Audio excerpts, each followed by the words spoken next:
to wrap up the course.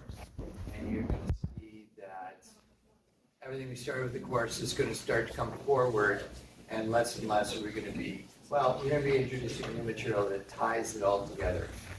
And so where we're going with this first half of the lecture is to pull together what we were doing before the team presentations, to wrap that up and set the stage for how we're going to wrap up the entire course on managing for high performance. So we were talking about leadership and, well, we were talking about reality. And of course, your workbooks were all about, you know, in some of the exercises in the workbooks were getting you to think about your own reality of yourself, for instance, your own narrative, your own personal narrative, and where those narratives come from. Those narratives are important, and we're gonna come forward and discuss them as well. But to set the stage and pull together this stuff about reality, I'm gonna give you a thought experiment. And your task here is to tell me which of the following truths, or apparent truths, stories, is true, okay? Now this is an exercise that I did when I was engaged in work on leadership and culture. And I was working with children's mental health centers, not doing mental health. They're just organizations that had people in them, and I was doing IO psychology with them. And they asked me to develop a training program in leadership for them, which is what I did and continue to do.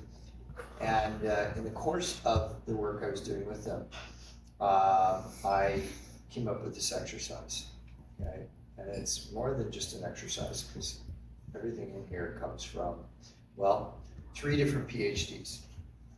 This is 3 different PhDs who were, now it's been a few years, I think they're probably all retired now, but they were in the building. It was right over there, Chrysler Hall South. And I went for their perspective on what is the reality of a children's mental health center, because we're working with executives from children's mental health sector. And so I'm going to walk you through these versions of reality, and your task is to figure out which of the 3 of these is true. Okay, that's the objective. So I started in the psychology department, where I'm most familiar with people. Although I went to a clinical psychologist, which is not what I am. I'm a psychologist, but and I said to her, "What's a children's mental health center?" And I interviewed her, and then I went on to 2 more PhDs. I'll come to them shortly. And I will give you the rundown of what she told me a children's mental health center was.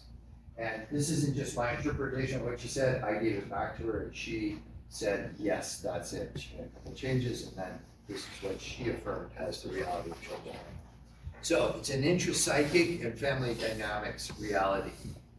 Children's Mental Health Center is a place where children who have not had the opportunity to resolve fundamental psychosocial conflicts can go to receive treatment, so that these inhibitors to healthy psychological development might be overcome. Typically, dysfunctional parents have intentionally or unintentionally victimized these children, and these children have in turn become victimizers of themselves or others. They may be self-harming, or they will harm other people, okay? Thus, CMHCs are places for healing, growth, and renewed opportunity for children and the families that they serve. The central idea underlying treatment approach is that unresolved psychosocial conflicts seriously impede the child's emotional, social, intellectual, moral, and even spiritual development. The goal of treatment then is to assist the children in their efforts to resolve early psychosocial conflicts, which inhibit their overall cognitive and emotional development. This is done by providing a therapy within a safe, predictable, and nurturing environment. The underlying assumption is that healthy children become healthy adults, who in turn will raise healthy children. Accordingly, CMHC serve the child, the family, the community, and the broader society by providing a broad range of treatment regimens aimed at breaking the cycle of poor parenting and family dysfunction that inhibit children from reaching their full human potential as they mature into adulthood. Okay. So there you go. There's what the clinical psychologist told me. I walk down the hall through a set of 2 double doors, and I encounter somebody I set an appointment to meet, which was a cultural anthropologist. Okay? So the cultural anthropologist, I asked the same question. And the cultural anthropologist says, well, this is a reality based on the processes of socialization and deviance. So CMHC is an institution that functions to correct or make up for the flaws in the social structure. That is, for the children who come to CMHCs, the socialization process has gone badly astray. Society has victimized these children, and so they have been forced to get what they need through socially inappropriate avenues. These agencies are therefore commissioned by society to work to counteract the long-term effects of under-socialization, which effectively alienates these children from their own culture. This alienation, in turn, prevents them from successfully integrating into broader society. Without such intervention, these children will grow into adults who will be marginalized with society throughout their lives. By giving birth to their own children, they'll therefore perpetuate the social fringe where society's alienated and disenfranchised outcasts and failures collect. As this fringe of society accounts for a large part of the antisocial activity that occurs in that society, the criminal element, criminal behavior, okay? It's in the best interest of all concerned to minimize the size of this criminal counterculture. CMHCs play a key role in this regard, okay? So the first version, children's mental health centers are there to treat and heal. In this version, it's to prevent the creation of criminals, right? That's the, could one of you just close the door? Thank you. Okay, so there's our second version of reality. Now I walk down the hall a little bit further, and I have an appointment with a neo-Marxist sociologist, and I ask him, what is a children's mental health center? Okay, and this is a reality based on the dynamics of social class, dominance, and oppression. So CMHC is one of the many institutional agents of middle class domination and oppression of the lower class. The children of CMHCs and their families are victimized and oppressed by the middle class, and the state-sanctioned agents mandated to undertake this oppression under the guise of healing. Insanity, dysfunction, deviance, and mental illness are all socially defined concepts, and the capitalists, that's the middle class, hold the power so that they define who gets to be healthy and who needs to undergo treatment, okay? Thus, the real purposes of CMHCs, regardless of what their staff believe, or they're operating out of a state of false consciousness or willful self-delusion, is to re-socialize these children and families into the middle-class ways of thinking and behaving. However, while middle-class morals and values are instilled at CMHCs, access to the resources, status, and rewards associated with participation in this strata of society are simultaneously denied. That is, these children are expected to adopt the mainstream view of the world that serves to perpetuate the dominance of the middle class, and therefore to become obedient sources of production to that class, rather than legitimate members of this ruling class with equal opportunities for advancement. Consequently, the primary purpose of CMHCs is to contribute to building and maintaining a well-behaved base of production that can be continuously exploited to support and maintain the wealth and power of the capitalist elite. So Children's Mental Health Center is to turn the lower classes into obedient performers of the work that the middle class wants done, but we're going to make sure that they don't enter the middle class, okay? So first one, because I know some of you just came in a little bit, the clinical psychologist, and this is, we're looking for which one's true. Okay? Clinical psychologist is, you take these children who have had difficult upbringings and been victimized and whatnot, and they can become either acting out internally and harming themselves or harming others. So we engage in a safe and nurturing environment to treat them. So which of these three versions of reality is true? Because we've got 3 PhDs working out of the same building, okay, in the same community, and I'm working with CMHCs. That's what this whole exercise is about, right? I'm doing leadership development with them. Is this one true? Is that one true? Or is that one true? The first one, we're trying to make them successful members of our society. The next one, well, we're trying to prevent them from being criminals. And the next one, we're going to shape you into a servant of my class, to serve my class. Same institution, same people. Which one's true? First one. First one? See, because I was the CEO of Children's Mental Health Center. Okay? I stepped into a role. I want to just back up before we answer this whole question. I was asked, it was the one leadership opportunity I've had. You know, I was in the military, I played a role leading my practice today, and I was asked to be the CEO of a mental health center that had a leadership crisis. So I got a call from the board of directors, and they said, "We want you to be our CEO." And I said, "What?" And they said, "Yeah, we want you to be our CEO." I said, "Well, you want me to interview for the job?" They said, "No, we just want you to do it." Okay? I never heard of this field before. And the ministry had given them my name because they knew that I had consulted in this field of children's hospitals, stuff like that. And what I learned was that the entire senior management team of this organization had quit over the last 6 weeks, culminated by the CEO, who had been in the chair for 35 years. And she just gave 6 days notice and said, 6 days I quit. I'm done. Okay? So they were scrambling, they were interviewing. And I said, I'm really not understanding. They said, "Can you meet us at Tim Hortons?" And I went to the Tim Hortons. And I met the board of directors sitting around the Tim Hortons table. And they told me how bad things were in the organization. Now, we had good staff, 60 staff, who were all mental health practitioners. And they knew they weren't looking for me to lead them in mental health. They were looking for me to help stabilize this highly volatile situation that I walked into. It was supposed to be 3 months for half days, so I could continue to run my practice and continue to teach. Turned out to be over 3 years and more than full time. Okay? Every week I thought, just another week, just another week, just another week. Put me in hospital 3 times. Okay? So one leadership, and one thing in my life that if I had the opportunity to redo it, I probably wouldn't do it. I'm taking the lessons I can from it for sure, but being put into hospital 3 times thinking that I was having a heart attack was not the best days. When I got there and they did all the tests and everything, the nurses all laughed. I'm like, "Yeah, we all have the same thing too. It's because we all drink too much caffeine to stay awake and stay."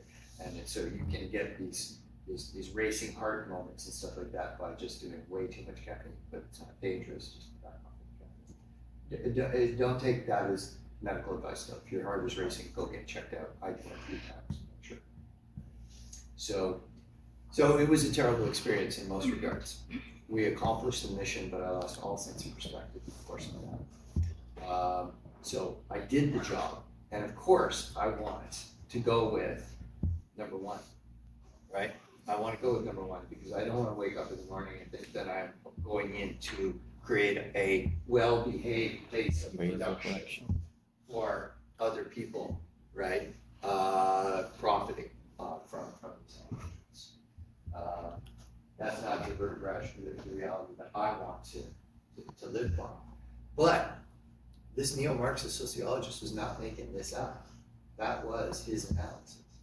And this cultural anthropologist, sort of somewhere in the middle while we're trying to keep people from being criminals, absolutely believed that version of reality.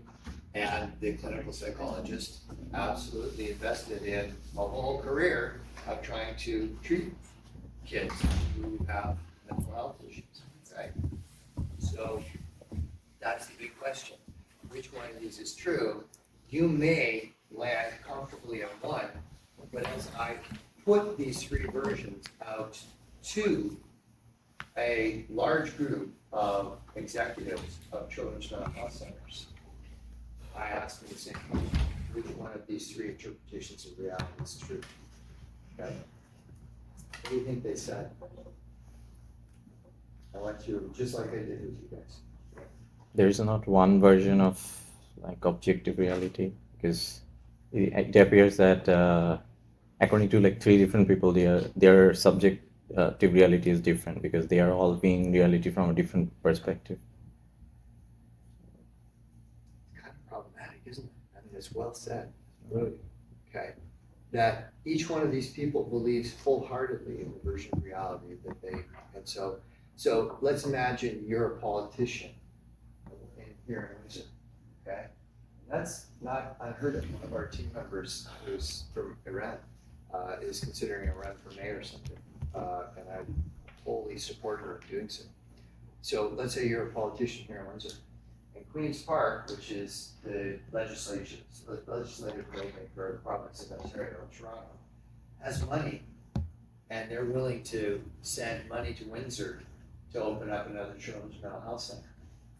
Okay, and you're the politician that has to say, yeah, we're gonna go after that money, or no, we don't want that money, or what are you gonna do on the basis of these? You know, we know which is the dominant view in society, in this culture, right? It is this view, but these views are held to by people. They might be more quiet about them, particularly this one, but there have been outspoken critics of mental health overall and children's mental health because that's the interpretation of reality.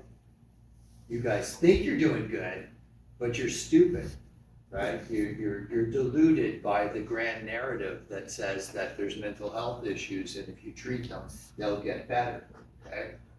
So you got to decide now, are we going to go after that funding for this park, meaning dollars come into our community, bring in, well, let's say another 60 jobs. That's something. You think of the ripple effect of 60 jobs, that's enormous, right? In a community this size, because that's 60 families, and then that support functions and roles, and then those people are going to go to the college and upgrade their skills, and they're going to go to the university, they're going to upgrade their skills.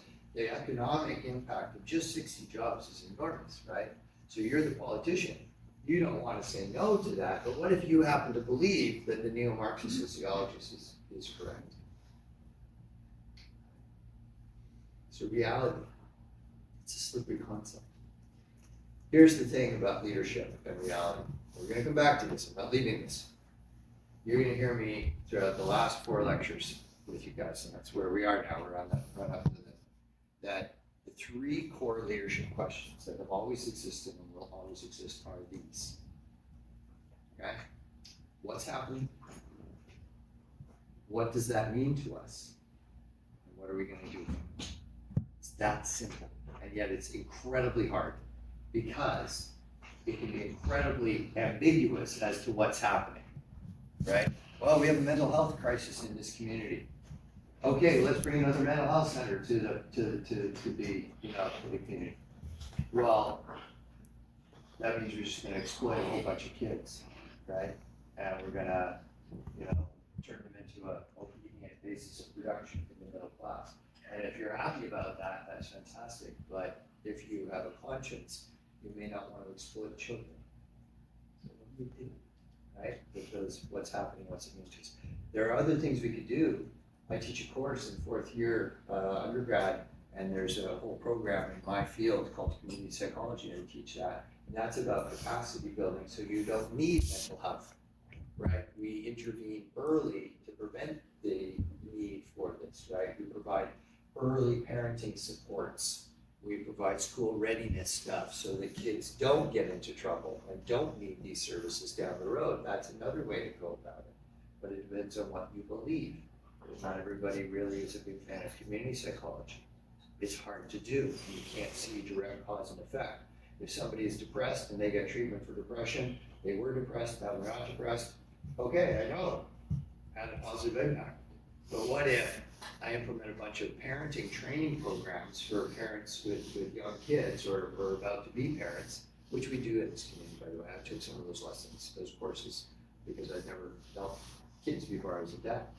And, did that training that I was provided with as to how to parent an infant and then a young boy turn into, the outcome that we have today where he's about to graduate from college and become a game designer. Don't know if that was 20 years ago. It was 21 years ago, but I was doing it before I was born. I don't know if that training And they probably lost track of it. They know how many people they trained and how, and parenting skills, but I don't know, was it, you know, things beyond that training that led to that outcome, right? I like him. I think he's a pretty cool kid, you know, I'm not even kidding, he's 20, but I can't link those things. So all that money poured in may have paid off, but maybe we would have had that outcome anyway, right? And maybe some parents who had that training, their kids still ended up being a criminal or something. I don't know. It becomes more difficult to link cause and effect than with this kind of outcome, right? We take the kids in, we do an assessment, we look at their psychological health, we look at them, you know, some years later when they leave the center, and hopefully, you know, some good things have happened for them. So those are the three leadership questions that you're endlessly going to experience.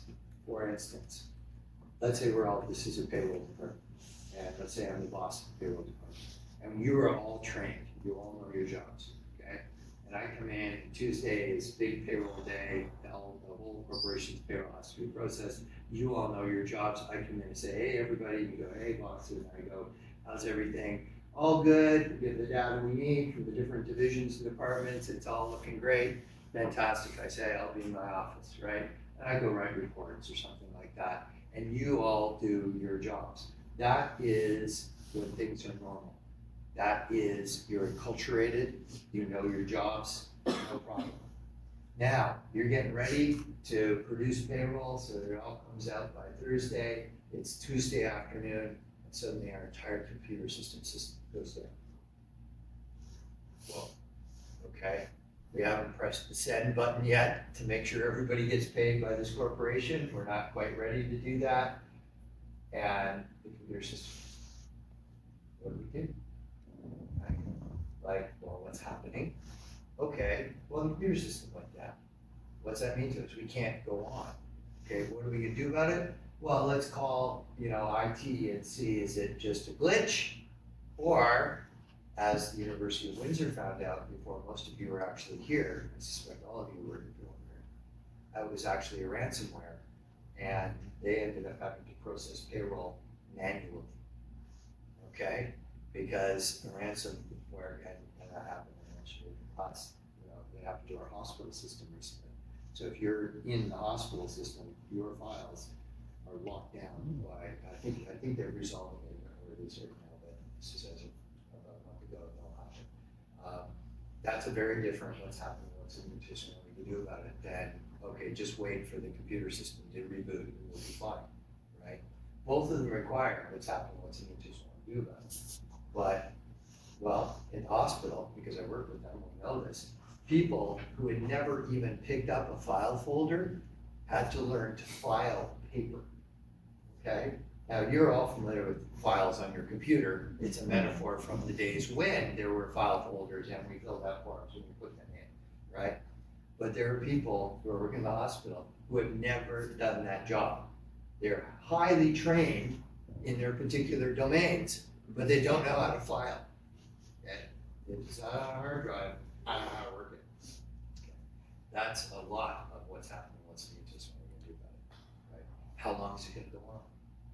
So this uncertainty you're gonna hear, that those three core sense-making questions are absolutely central. Okay. So let's go back to which one of these versions of reality, and they're obviously very different versions of reality.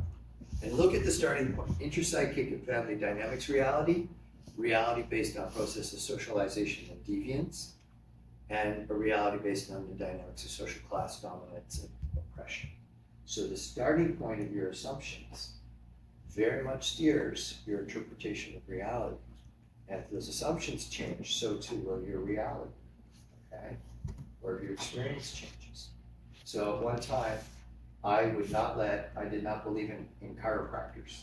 I believed they existed, but I did not believe in the medical benefits of chiropractors. They're the guys that manipulate your spine and your bones and make you crack. They don't actually crack bones.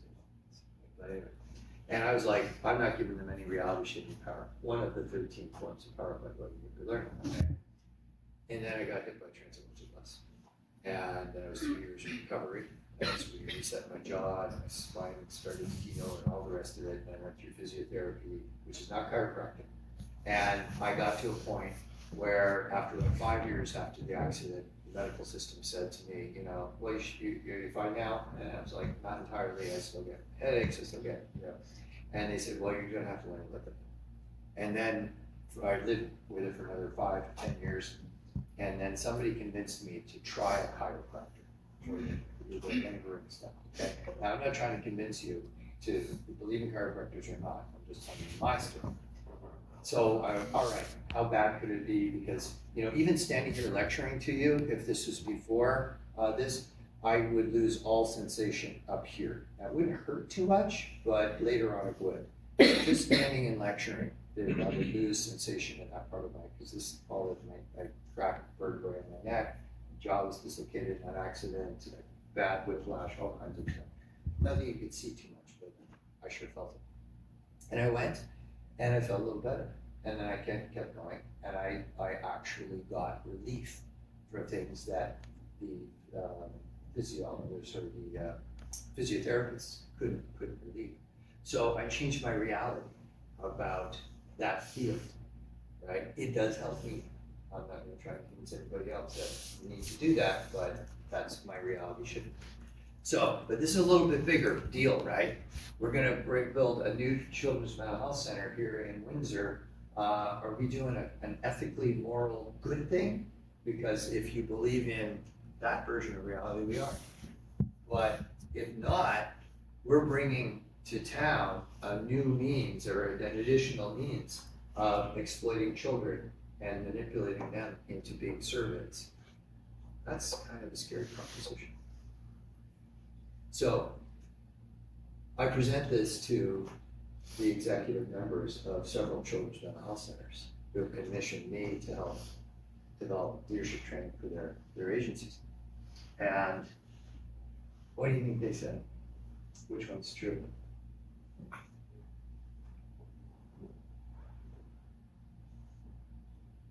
Which version of reality is true? Because they're incompatible, right? You can't be doing a wonderful thing for these children to help them grow and prosper and keep them under your foot and, you know, which one's true? Second. The compromise, maybe? Okay, well, if you're getting comfortable, let's not.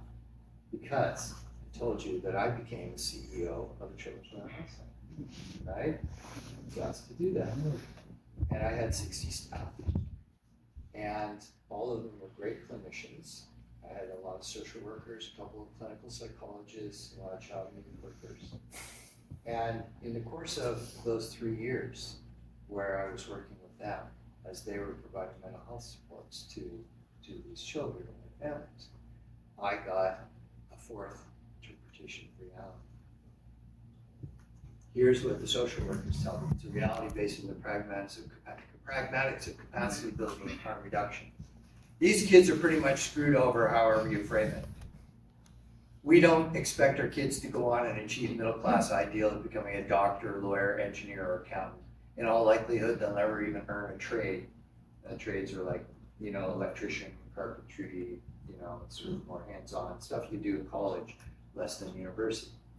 We get 11-year-olds who want nothing more than to have a baby, so they'll have somebody to love them back. We consider a success if they don't get pregnant until 14 or 15 because they want that baby and they confuse having sex with receiving love. We have one girl who's 17. Her grandmother and mother have lined her up for a career in their line of work. They are both strippers. This is women who remove their clothing in front of men for money. Okay, there's strip clubs here in Windsor. They're both strippers and they plan to take her on the Quebec club circuit as soon as she's 18 because the legal age in Quebec is 18 and 18 can branch out back to Ontario. They are already coaching her on how to get regular sexually transmitted infection tests and how to do drugs without overdosing. If we do our jobs right, no matter how ill-equipped for life these kids are, they will be better equipped for raising a baby or protecting themselves from infections than if they've never been in our care. something from treatment might stick at a critical moment, and they will remember to make a better choice than they might have made otherwise. That's about as much as we hope for. Some days that's enough. So just when you think there's only 3 versions of reality, right? You get another one. And there's probably more. There's probably more. I haven't gone looking, but if I did, I'd probably find more. So reality is slippery. And the primary job of a team, a group, an organization is to figure out what the reality is and respond to it appropriate to what's happening and what's it mean to us. Okay? And often, especially if you're in a position that is ascribed to leadership, legitimate power, right, which is one of the 13 forms we're going to go into very shortly, you will be expected to answer those questions. Hey, I can't process my computer went blank. What do we do, boss? Okay? What's happening? What's it mean to us? Over and over and over again. Okay? That's the key. So reality is slipperier than I would like it to be. And reality can be something that is so shaky that we can actually have a crisis of identity. Let's say you're dating somebody and it's kind of rocky. You know, you have some good dates and some not so good, and maybe they don't call when they say they're going to call, and you wonder, you know, whatever, right? And then that person breaks up. Says, hey, you know what? It's been nice, but you know, I don't think we should see each other anymore. Okay, which basically means I don't want to see you. Okay, it's the more gentle way to say. Okay. Okay, you're disappointed. You're you know, all right, yeah, all right, move on. Okay, but I'm gonna. It could have been something neat, right? Now let's change the scenario. You're dating that same person, and you think, wow, this is the one. Like, they are amazing. That we are such a good fit, and you know, I'm thinking this is the person I want to spend the rest of my life with. And you know, every time you go out, it's a great experience. You know, and you're used to the things about them, and they kind of could annoy you, but it's like it's okay. And they're kind of apparently used to the weird things that you do, that kind of, right? And then one day they show up and say, hey, you're great and all, but I'm breaking up with you. What's the difference? In both cases, you're no longer dating that person. But what's the difference between those two scenarios? Which is the harder one? First of all, let's start with that. Which is the harder one? The second one, I guess. Why? Yes. Because based on the events, you tend to build up a certain level of expectations, and when those expectations are not met, you find it harder to reconcile the difference between the expectation and the reality. Thought this, and I got this. Yeah. Versus in the first one, it's like, well, not sure where it's going to go, and maybe I'll break up. I don't know. And you know, see what happens the next date. You know, but you know, then they break up. So what's the psychological? You nailed the difference, right? What's the psychological difference? Why could the second one be massively more devastating? We can still be disappointed. I had great hopes for this relationship, and it didn't turn out, and but what's the difference in the second one that could lead to a real internal crisis? And it often does, by the way. Let's take it out of, you know, I think I'm doing great in the job versus I'm not so sure how I'm doing, and my last few performance reviews weren't very good, and I don't seem to get the work very well. You know, I seem to screw up a lot, and then you get fired. Okay, versus, wow, I think I'm just kicking it. I am you know, moving up this corporation, and they come to you and say, hey, I'm really sorry, but today's your last day. Okay, same scenario, or same parallels. The second one is going to do something to your head you got disappointment in both, right? You're not, in the first one, you're no longer dating that person. In the second one, you're no longer working with that company, okay? But there's a very different psychological experience to the second scenario, where you think this is the person you want, or you think you're gonna be moving up in the company because so and so well. What is your brain doing in that second scenario? It cancels out your version of reality, so you have to build a new version for yourself, and I think that is tough. Yes, right? The version of reality I was operating on is completely overturned. In the other two scenarios, kind of like, well, maybe, maybe not, maybe I'll get the hang of the job, or maybe we'll pull it together, right, whatever. But in the second one, you gotta recreate your own version of reality. What are the implications of that? You're absolutely right. I'm now having to create a new version of reality. What are the implications of that? And it goes back to everything we were talking about before the break, very break that we had when we were doing the team presentation, right, on reality.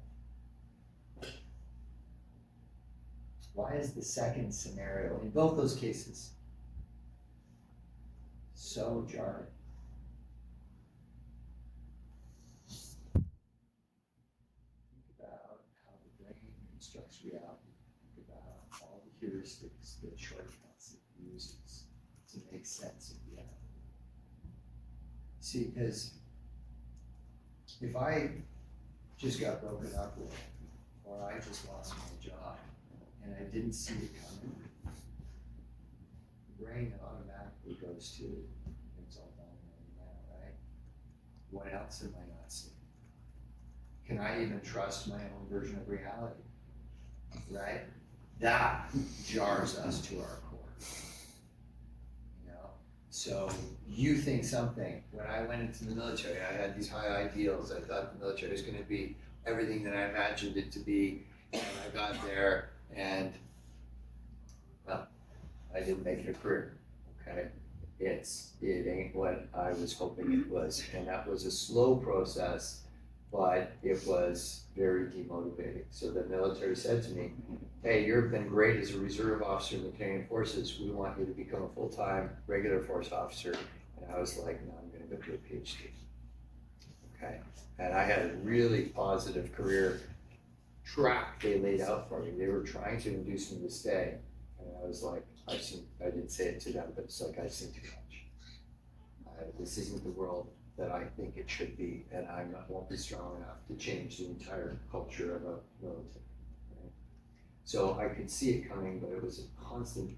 I had very positive experiences with my units, but then I'd see so much crap, so much politicking, so much manipulation of power, that it was very demotivating. So when we come back, we're gonna build on this, but I'm gonna now shatter everything that you think that you've been taught about leadership. And that's where it's gonna be our conduit into reconstructing and resurrecting leadership, okay? I'm gonna go over with you the Disrupt HR talk that I gave in 5 minutes. And that's not how I ever wanna do it again, and I won't do that again. But I've flushed out that presentation, and it's going to make a lot of sense to you guys as our foundation for going into what are we going to do to lead people in the VUCA world that, whether we like it or not, we're in and will be in, or as far into the future as any of us can see, which isn't very far. But, so take 5. We'll come back.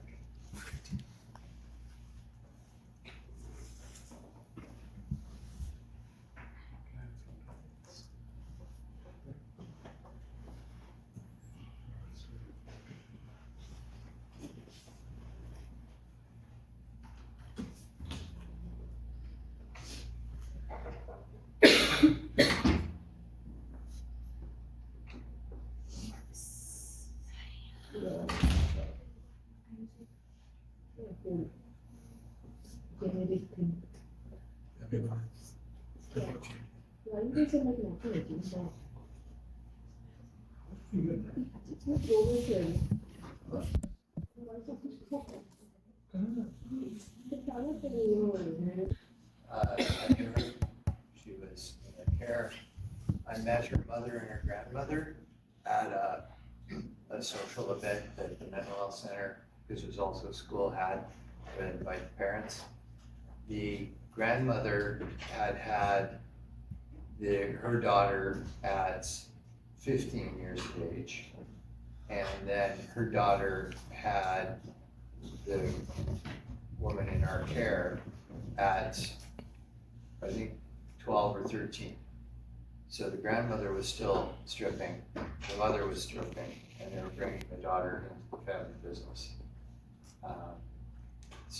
And it was absolutely true that a lot of the girls in our care would want a baby, because then they would have that somebody love them back, right? The problem is that they weren't thinking about how babies need a lot of care, and they weren't equipped to provide that kind of care, nor the emotional, ability to. Parenting is hard anytime, but if you're 11 or 12 years old and you're trying to parent, it's you're not really equipped for it, right? Because you can't just put the baby doll down and come back and play with it later. It doesn't work that way when it's a real kid.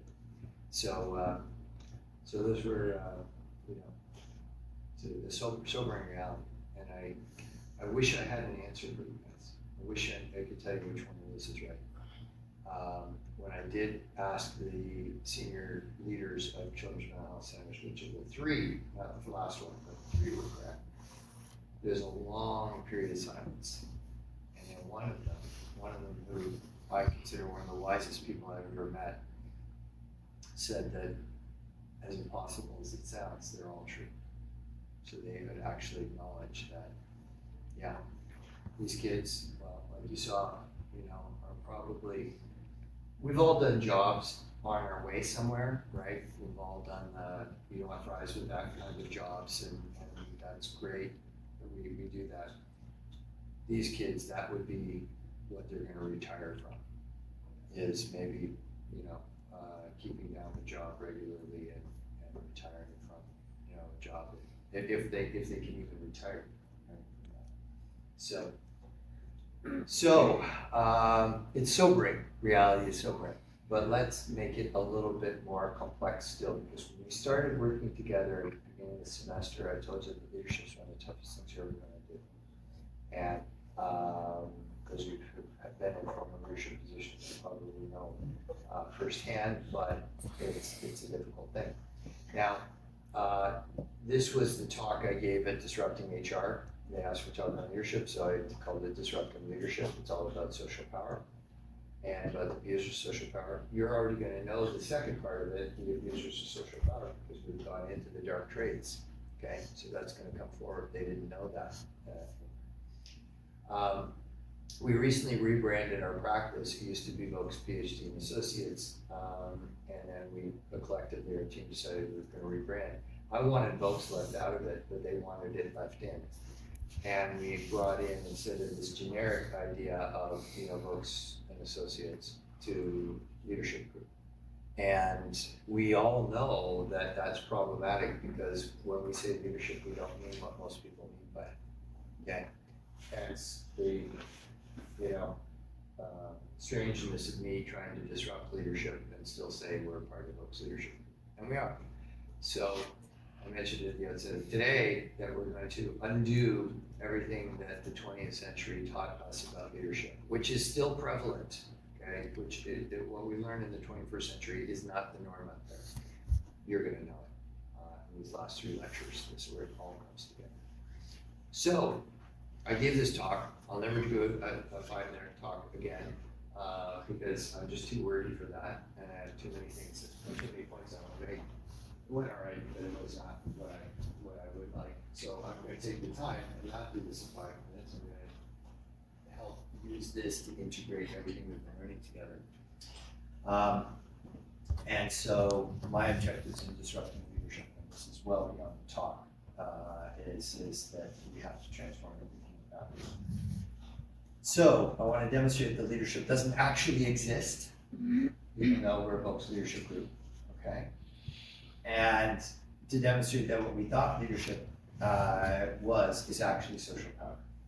Okay? So you are going to reconstruct it, but not in the terms.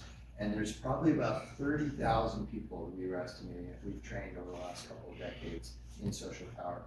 But they will have got different versions of it or different levels of sophistication of them on. When I first started doing it with 7 forms of power. We're up to 13 now. You guys are going to be joining the ranks of about 200 people that will know the 13 forms of social power. Okay. In advance of the book we're writing on this very topic. So, yeah, leadership is actually social power. And we're going to link social power to team and organizational culture, okay? Because culture determines how effective or ineffective an organization actually is. We will link culture to organizational effectiveness. And we're going to reveal that the dark personality traits that you already know are fundamentally toxic to cultures of high performance. We made this point, and we're going to see it all come together, right? Because those with these traits will invariably try to get more power and whatever power they're going to take with it. There's so few truisms in psychology. This is one. I've yet to see somebody who I would consider high on a dark trait who doesn't want to abuse power, who doesn't find it gratifying to abuse power. We went through, and this is where all our insights into the brain are going to come forward as well. So that's the transformative thinking. And here's a little bit of my background, my relationship to leadership that's kind of complicated. So I told you my bio and everything at the outset, but I'm going to go a little bit further back in time.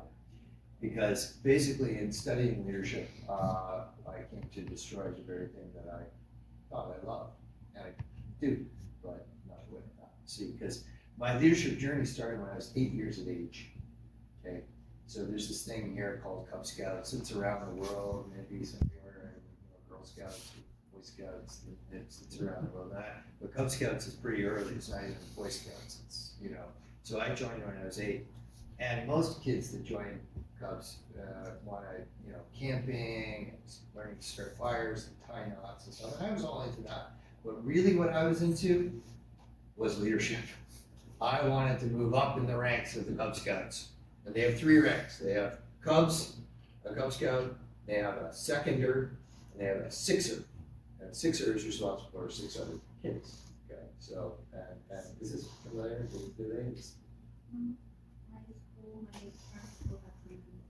So, yeah, right? And for me, when I joined, I did not want to stay as just a Cub Scout. I wanted the leadership responsibility. I wanted to understand this leadership thing. So I didn't go on in the ranks of that. I did make it to sixer. I skipped seconder. I went right to sixer for some reason, and it was an incredible experience.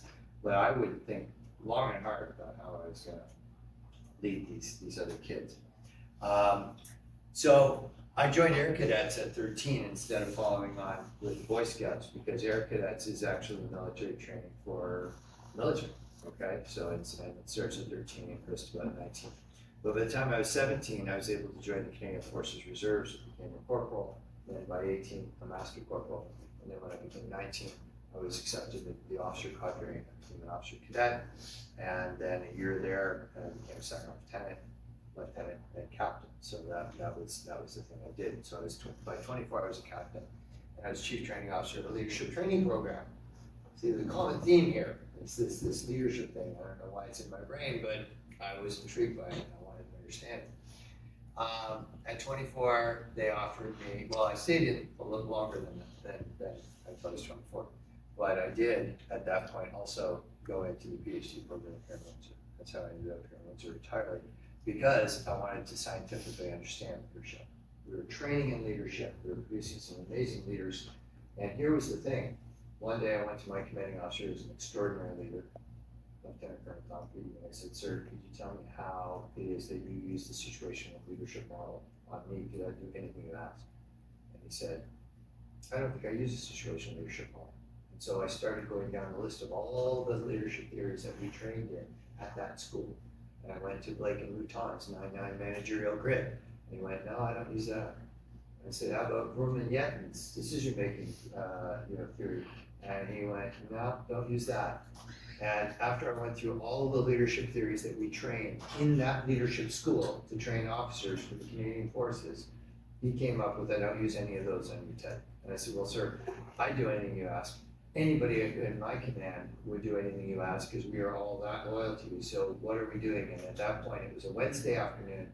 It was 2 o'clock in the afternoon. He said, Ted, I think we better go back to the officers' mess and have a beer. And so we went. We'd never done that before. You never just knock off in the middle of the day, but the questions were distressing to him and to me. It didn't change the fact that I knew he was an extraordinary leader, but he wasn't using the theories.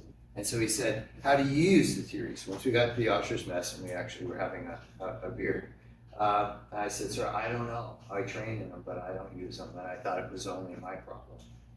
And he was like, oh, okay, so it's not just me then.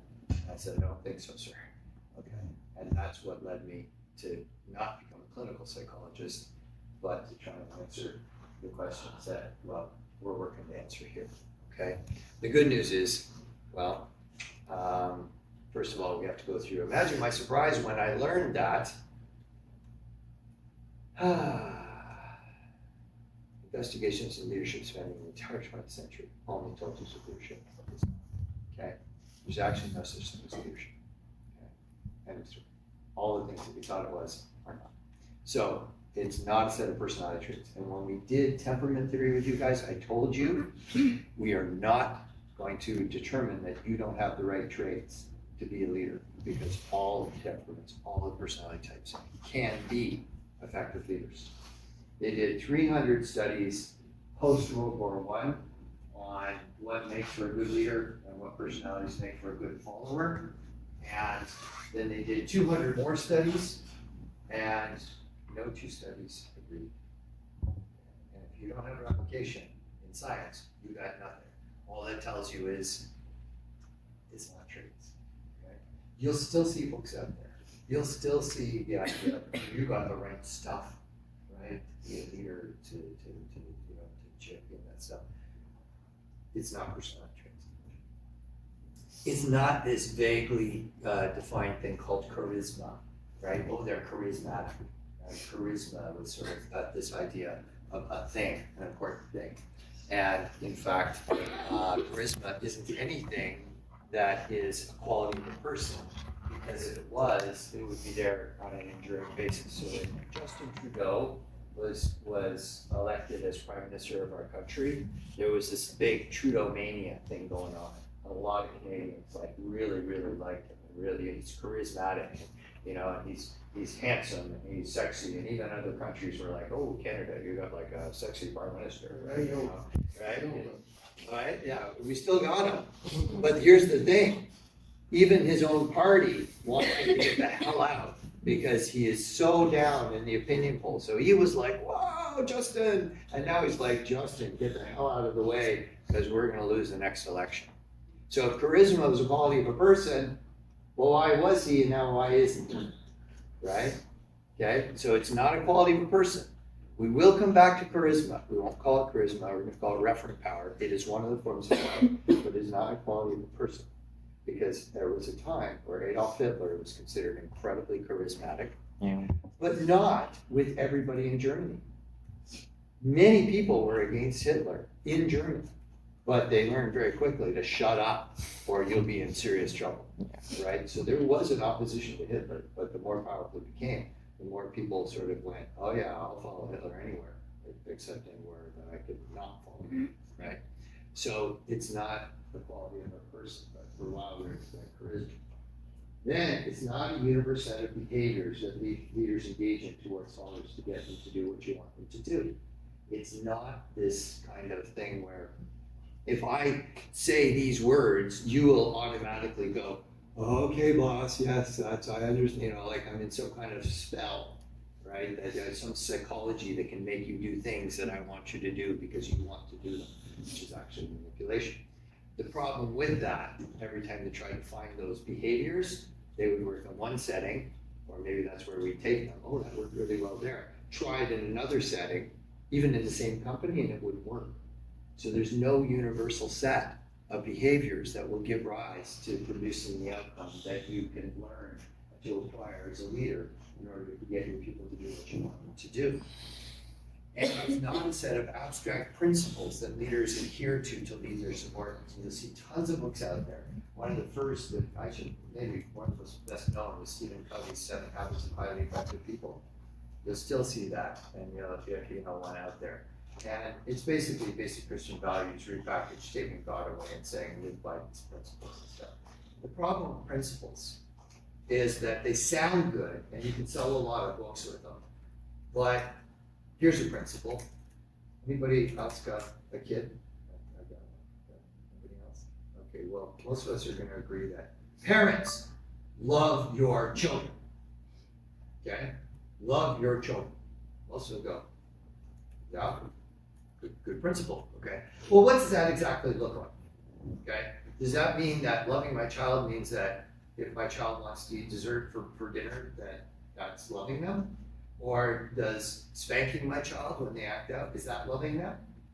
Okay? Because there's very different versions of reality around that, right? And I've done work with agencies in this community that deal with new Canadians, okay?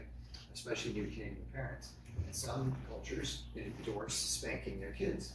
In Canada, you can lose your children if you spank your kids, right?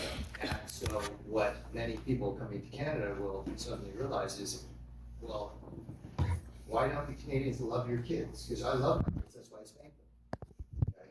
So that's a definition of love, and the strategy for parents that is done in certain places in the world. But here, you can lose your kids, right? You can for that. So what does, we can all agree on, yeah, love your kids. What does that exactly look like? That's the problem with principles. They are incredibly difficult to know what is behind them, right? To enact that. So the picture gets even worse for leadership in the 21st century. That's the 20th century, it all failed. Right? The fun fact, we can't actually find leadership in the brain. Now, you guys know, because you've gone into the brain. You've got all the systems in the brain that account for how the brain is a social brain and relies on other brains, right? To sort through reality, what's happening, what's in interest, what are we going to do, like what's good, what's not good, how should I live a good life or not. All those narrative stuff, that's the brains interacting with other brains, right? So here's the thing. Behaviors, cognitions, emotions light up particular regions of the brain in a very predictable fashion. Very predictable, okay? So any of our social behavior has a corresponding area in the brain that's lighting up, okay? And you know this now. You know about the limbic system, the prefrontal cortex, and on occasion, the brain stem that's lighting up, right, in particular ways. And we know about the alarm and the reward center. Any human behavior that we can observe in the outer world has a corresponding pattern of brain activity in specific regions of the brain. So, in a highly predictable way, our brain engages in the world in the same way. As I tell you now, think of a red hammer. Every one of your brains, as you're picturing a red hammer, is lighting up in the same way. Right? If we could put you into fMRIs and just show you a picture of a red hammer, or say, imagine a red hammer. Doesn't matter if you got a picture or you're imagining it. Same region of your brain's lighting up as mine is. Okay? And, right, same thing for solving a math equation or thinking about the love of our life. All very, very predictable areas, right? So when you're in those first blushes of love, right, where nothing, I just failed the exam, it doesn't matter, they love me. You're just like in this sort of little world of everything's cool, everything's great. Well, your brain lights up like anybody else's brain in that state. And by the way, it's almost indistinguishable from a brain on cocaine. Okay, so if you take a hit of coke, your brain lights up just like it does, because that's the reward center, but in a particularly unique kind of way that reward center lights up. So, love is blind, and love is all the things that they say about it. But highly predictable. We can't find leadership in the brain. In fact, when are you leading? When do you know you're leading? You know if you're cooking a meal, you know if you're driving a car, you know if you're swimming, and you know the difference between swimming and taking a shower or a bath, right? You know when you're doing these things, but when do you know you're leading? Exactly. So I've led 360 soldiers, and I've led a children's mental health center, and I try to lead my practice, and I don't actually know what it is that I need. Right? Now, other people looking at you will say, wow, that was amazing leadership. Oh, really? I was just trying to figure out what we do next, right? You know, so it's interesting that people will recognize leadership in others, but they won't know when they're typically leading, because it isn't the thing that lights up the brain that way. Okay, that's the problem. So here's the thing: there's no pattern of brain activity that can be associated with leadership. If you're cooking, we can see the portions of your brain that are lighting up to cook a meal. It'll be around procedural things. It'll be around ordering and following a recipe, things like that. It's very, very predictable in the brain, okay? But there's nothing in the brain that lights up like that. But all is not lost, because as it turns out, the brain does have regions that light up very predictably in ways that we can see when somebody is doing this exercising social power, okay? So, and what parts of the brain do you imagine light up when social power is being exercised? It's parts of the brain you already know very, very well, okay? There's the forms. I'm going to take, next lecture, I'm going to take you through the forms. There's 13 forms of social power, okay? And threat and reward is your hint, okay? As complicated as all that appears, what we have to focus is on the threat and reward vectors of social power. We experience power attempts on the threat and reward centers, which is the alarm and reward centers, right? And we know what happens to the brain when it's threatened or it's offered a reward. So the nucleus accumbens is the reward center. We didn't talk about that before, but you know it. And the amygdala is the alarm center of the brain. Those light up. And so let me show you an example of that. It's a place, but here's the thing, right? So you can come to my party. You can. Okay? Oh, I don't like you. You can't come to my party. You can come. Now that's inclusion exclusion power as enacted on the schoolyard playground, right? We're now friends again. You can, and then, oh, now we're friends again. You can both come to my party, right? Okay. So there's inclusion exclusion power in the schoolyard. But, oh, Russia, you just happened to invade Ukraine. You can't come to the G8. We're going to make it the G7 now. Until you withdraw from we're in Afghanistan once, but from the Ukraine, you can't come to our G8 party anymore. Okay? The same 13 forms of power operate in the schoolyard as they do in international relations. Okay? There's no difference. There are different scales, but there's no forms of power that are only used in international relations or in the schoolyard. Every level of analysis, it lights up the reward or the alarm center of the brain. Okay? That's what's going on. So we experience power on a limbic level, a survival level. Ooh, this is an advantage. Ooh, this is a disadvantage, right? But we make sense of it on the prefrontal level. Oh my gosh, I've not been invited to the G8, right? What's that mean to us? Well, I don't want to come anyway, right? Kind of attitude or something like that. But that's a counter power strategy on that. So we'll be getting into the forms of power. But what you need to understand, status we'll talk about later, is not a form of power, but it's an indicator of power. And so reward and threat, that's what's operating. That's what lights up in the brain.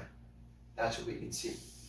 Hey, I want you to come to work for our team, right? And I'm going to offer you this salary and these benefits. Wow, the reward center is lighting up, right? But then somebody else comes and says, no, we want you and we'll pay you even more. Well, your alarm system is going off, your reward system is going off even louder. But now it's like, oh gosh, which one do I take? Right? Well, am I just in it for the cash, or am I in it for the work experience, or what is it, right? That's a nice situation to be in, right? I mean, I was accepted as a Ford graduate PhD programs, but I could only do one, right? And so it felt great to be accepted into 4, but I had to say no to 3. That wasn't pleasant in a way, because I already had connected with professors who were saying, yeah, come work with me. So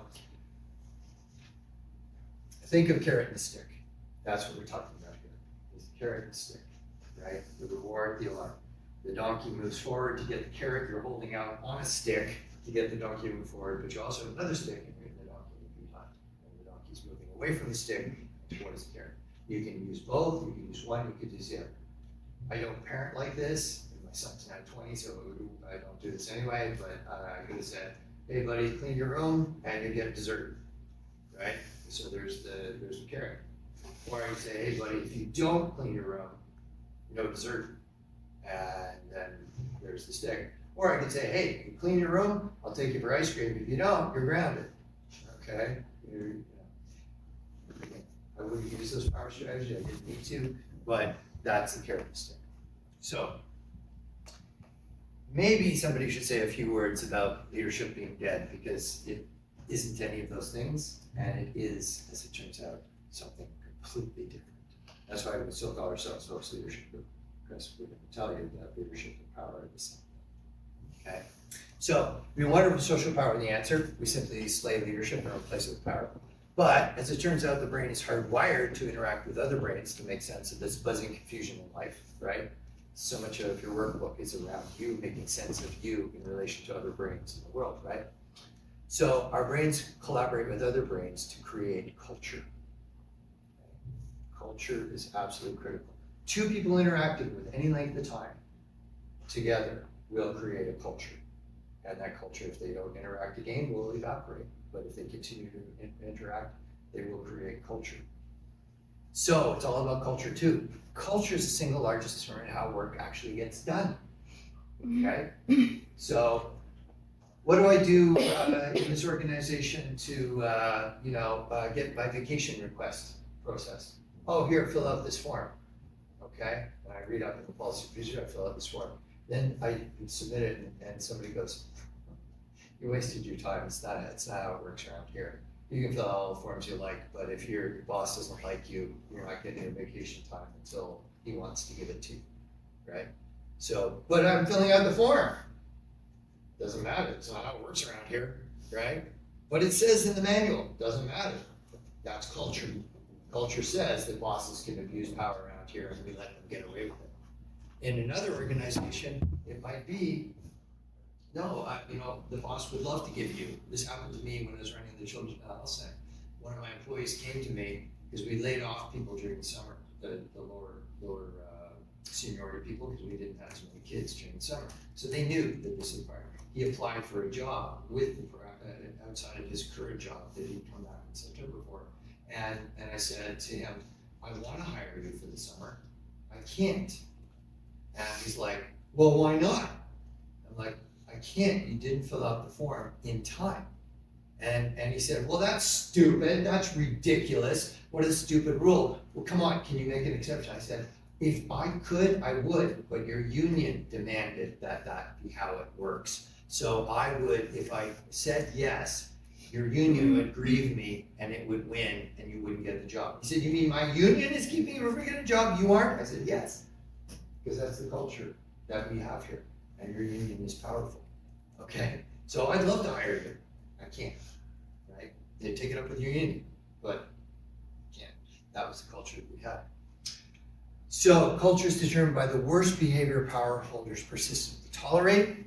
Abuses of power that power holders persistently tolerate are reinforced, right? So if I let somebody keep giving away vacation time preferentially, you can fill out all the forms you like, but because I like you, I'm going to give you the choice vacation times. You can take off, all your vacation in the summer, but somebody else who I don't like won't get their vacation time until November or something like that when nobody wants to. They're getting ready for Christmas or something.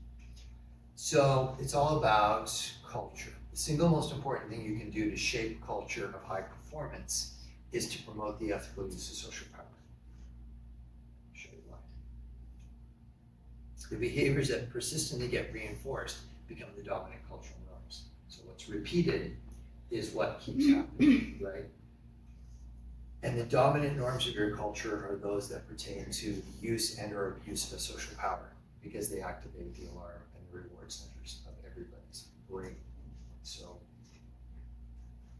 the brain's a learning brain, and what it sees happen multiple times around power, although you don't know to see power the way you're eventually very quickly going to be able to do, you nonetheless learn. And you go, yeah, well, there's no point in filling out the forms around here anyway. It's in the books, it's in the policies and procedures, but don't. And you're gonna pass that on to other people. Somebody comes in, and you say, how do I get vacation time? And I say, well, don't bother with the forms. Well, but there's a form, and it says, never mind, just suck up to the boss. If they like you, you'll get vacation. If you don't, you'll get it in November. And for that, your summer vacation will be in November, right? That's the way that would work in that. And so people go, oh, I see how it is, right? I get it. Those are you use the power as they want. They can play favorites all they like. And that tends to create a culture, as we see, well, where the worst behavior is what determines the culture, right? That's what we're going to come to. And of course, you're already thinking about it, but what about those people with dark traits? Because they're the ones that are going to shape cultures that way, if they're allowed to. So this would be our jump off point to pull in how leadership isn't a thing, but power is, and therefore we can reframe leadership in those terms. Understand how culture is the single most important thing you could shape through social power to create a culture of high performance. And then we're going to show you how organizations of self are going to help you by the end of this course to achieve those outcomes. So, see you on Wednesday.